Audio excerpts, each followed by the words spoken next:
Welcome to the E6S Methods podcast with Jacob and Aaron, your weekly dose of tips and tricks to achieve excellent performance in your business and career. Join us as we explore deeper into the practical worlds of Lean, Six Sigma, project management, and design thinking. In this episode number 198, we speak again with author, cornerman, and new TEDxer Raymond Poole in part one of our Speaking Upwards series, The Backstory. If you're just tuning in for the first time, find all our back episodes on our podcast table of contents at e6s-methods.com. If you like this episode, be sure to click the like link in the show notes. It's easy. Just tap our logo, click, and you're done. Tap, click, done. Here we go. Ray Poole is a husband to Rebecca Poole, who was born with cystic fibrosis. A graduate student of the University of Connecticut with a bachelor's degree in mechanical and materials engineering, and later Indiana University with a master's in business administration, Ray has recently worked as an engineering manager and a product manager in the electrical industry.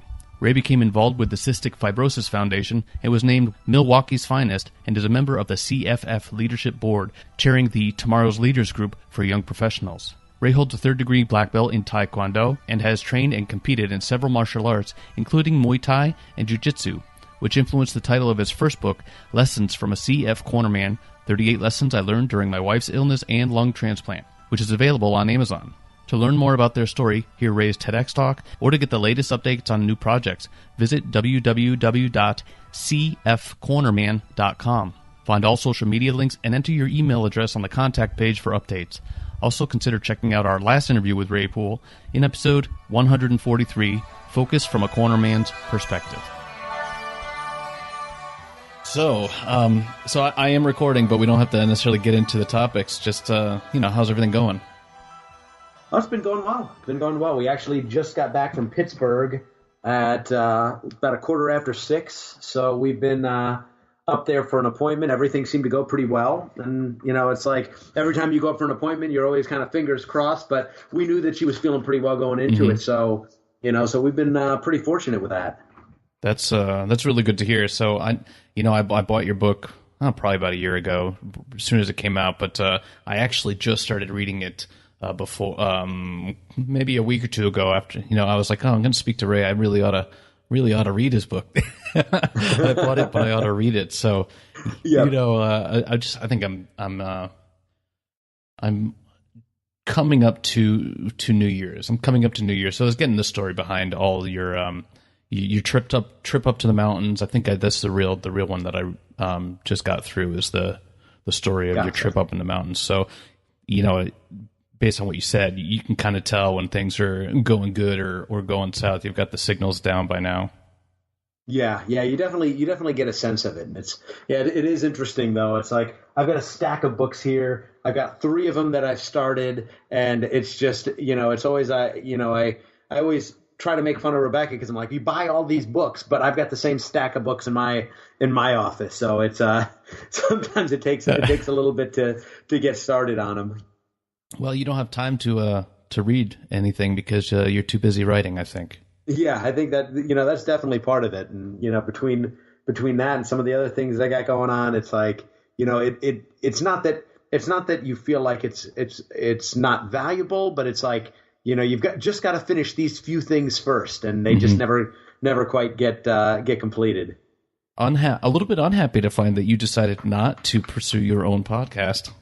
Yeah, I'm like I say, I haven't totally ruled it out, but yeah, I've been kind of, I've thought about it before, but I just haven't really had it hasn't risen to that level on my list yet.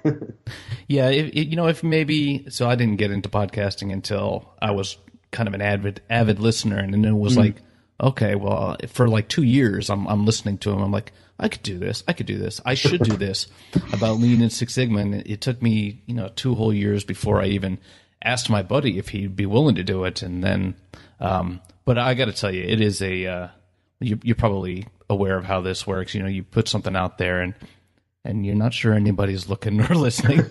Yep. Like, why am I doing this? But yeah. So how have book sales been? Book sales were good. I mean, it's, as far as how much I sold, I think I probably sold significantly more than the average book sales for somebody just launching with their first book, self-publishing.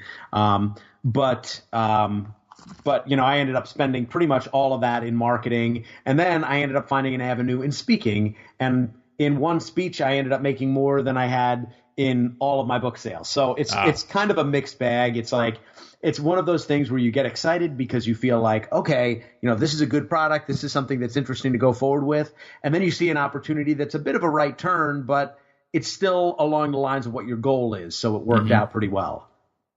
So if you don't mind me asking, what is the going rate for a keynote? I'd say in the beginning, anywhere from $3,000 to $5,000. I landed somewhere in the middle of that. But for my first one. But again, it's the whole market. I've struggled a little bit in trying to see, where, how to get in. I ended up getting some of my speeches or the most of the opportunities I've seen are through my network, which is what you would expect. But CFF.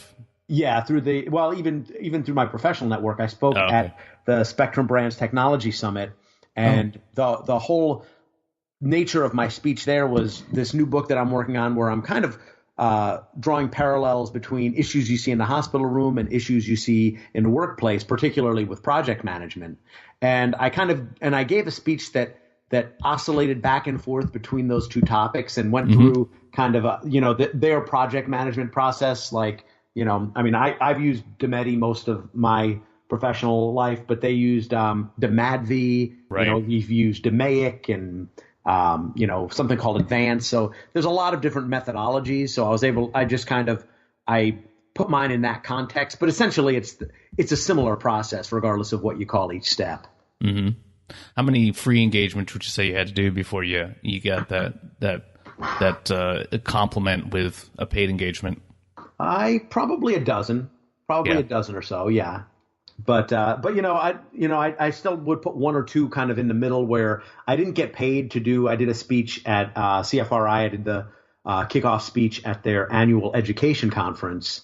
I didn't get paid for it, but they paid for my travel to come out there, and it was a whole weekend and some great connections and that sort of thing. So it's a lot of times it's also an opportunity to connect with people, to potentially sell some books and some other things. So you kind of take it for what it's worth, and it was good, but ultimately, I'm not seeing as many speaking opportunities as I was hoping for when I first got into it. But at the same time, it's like it's a skill set that I was glad that I had a chance to develop, and right. It's something where a lot of it just you have to build over time, and it just takes I think it takes a certain kind of focus to try to find those opportunities. Right. So, when you wrote the book, were you expecting it to be a seller on its own, or did you expect it to be your rather lengthy business card? No, I expected, honestly, like I really wanted to just share a message more than anything. I wanted to talk to so many people. There's so many people with cystic fibrosis that struggle with time in the hospital, a loved one in the hospital. And then when you end up in the ICU, you see all these other families that were even less prepared because the illness caught them off guard.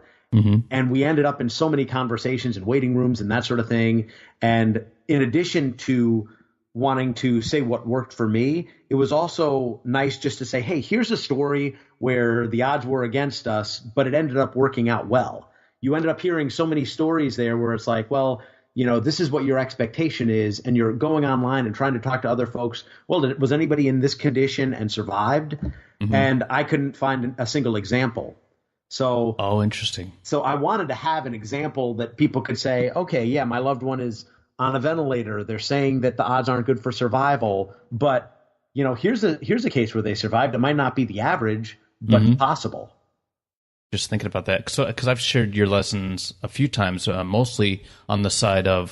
So I started my MBA with the Jack Welch Management Institute online, so part of the online forum is a discussion board, and one of the students was doing sort of a marketing plan for a patient advocacy organization. So I tried to turn them onto your book. Some of your lessons were to advocate for Becca when she was there. So on the flip side, like what you just said, it is interesting that how do you get that anecdote in front of most people who are trying to find it? That's got to be tough. So there's a a message distribution channel that more people have to find somehow, I guess. Yeah, and and I think so much of it is it's like so many different businesses where you're like trying to go out there and you're connecting with people, and if the people that I'm trying to get my message to are either family caregivers or people with loved ones that have CF or some kind of a chronic illness or cancer or something along those lines,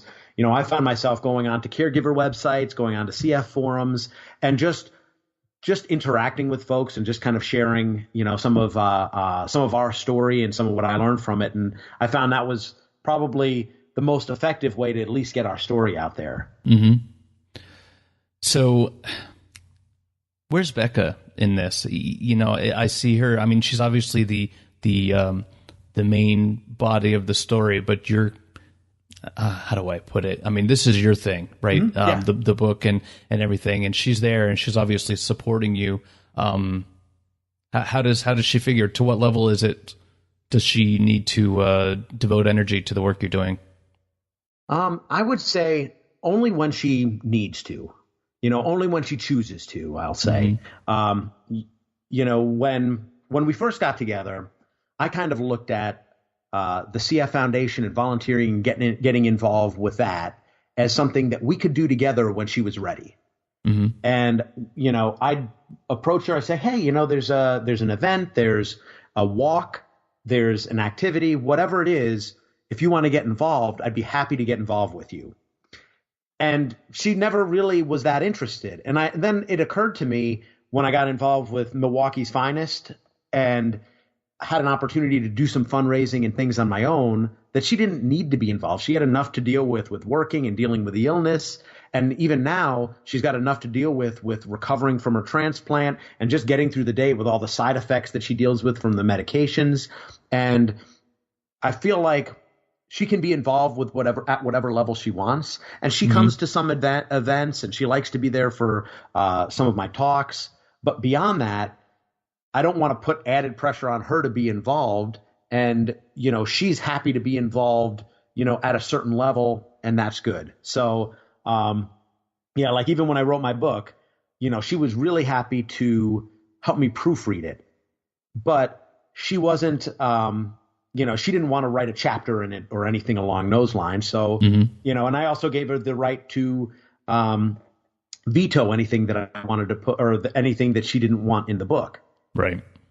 So I felt like between those things, she can be involved as much or as little as she wants. She selected that, and it's actually worked out just fine with the way we've got everything going on here. It gives me quite a bit to do being involved with the foundation, but at the same time, she can kind of step in and step out as she sees fit.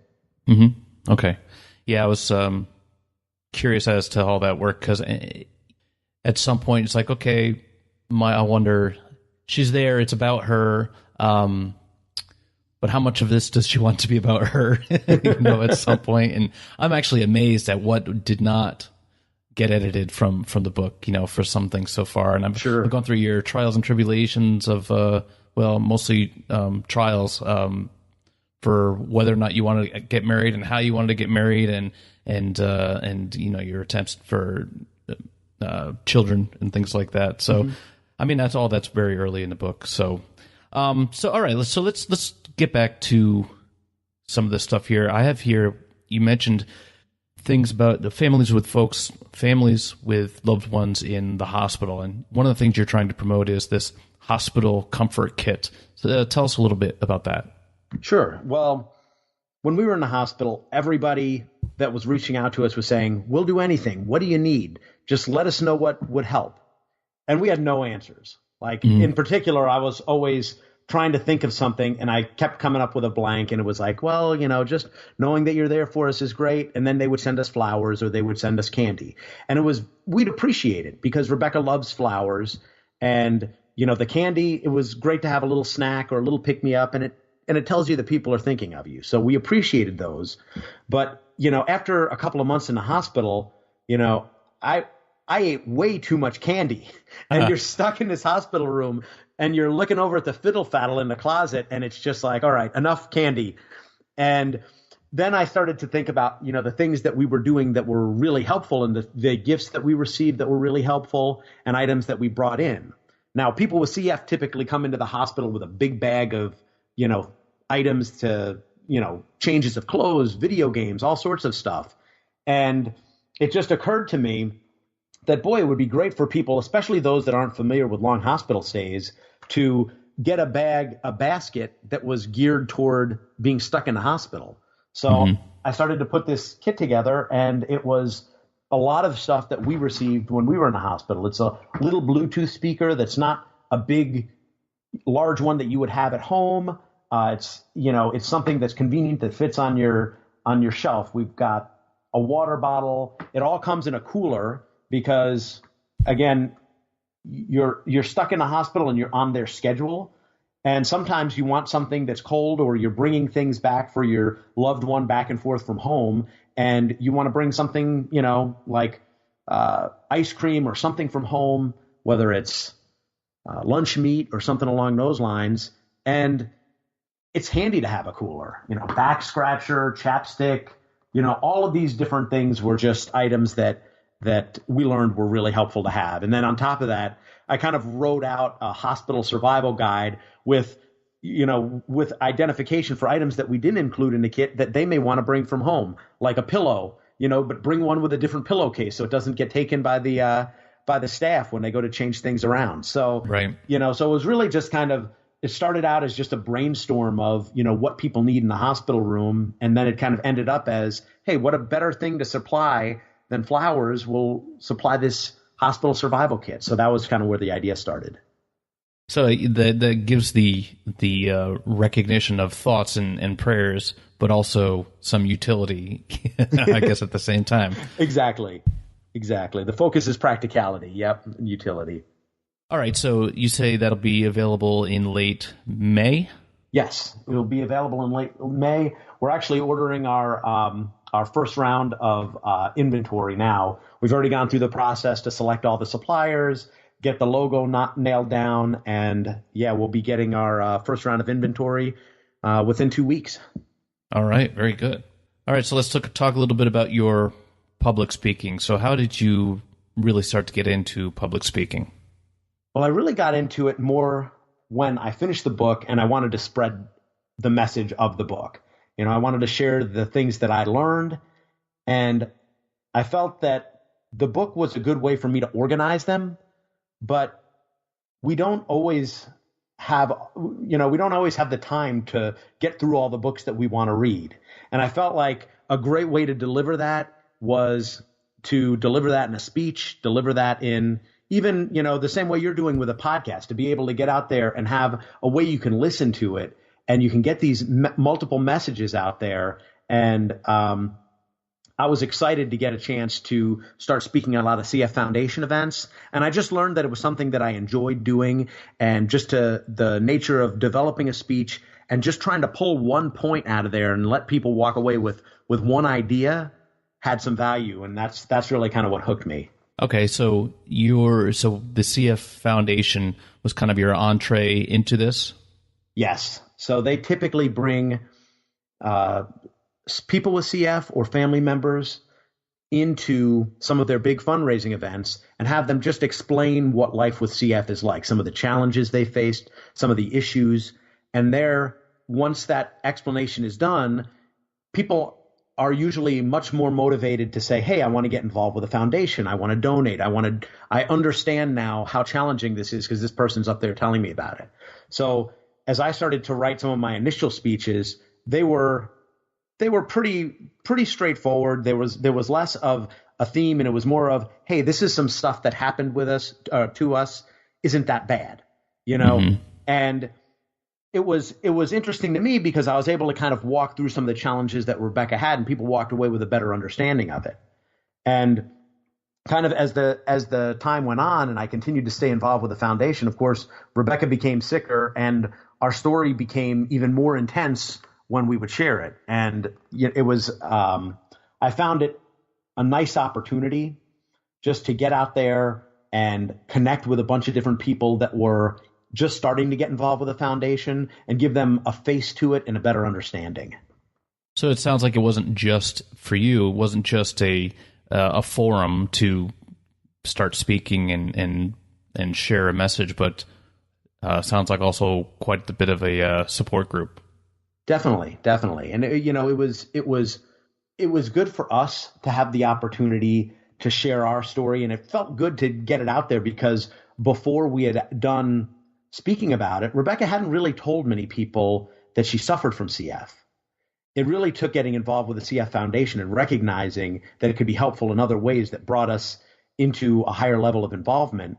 And then once we got involved, to see the impact that had, not only with fundraising, but just with people that didn't understand what CF was about and that got a better understanding after we talked to them. And that, to me, was what made telling stories so powerful.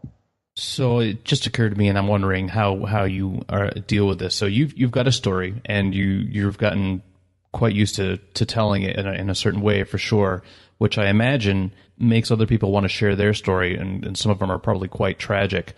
In what way, and what is the right response for when you're trying to listen to someone's tragic story? That's a good question. I think a lot of it comes down to just trying to understand it.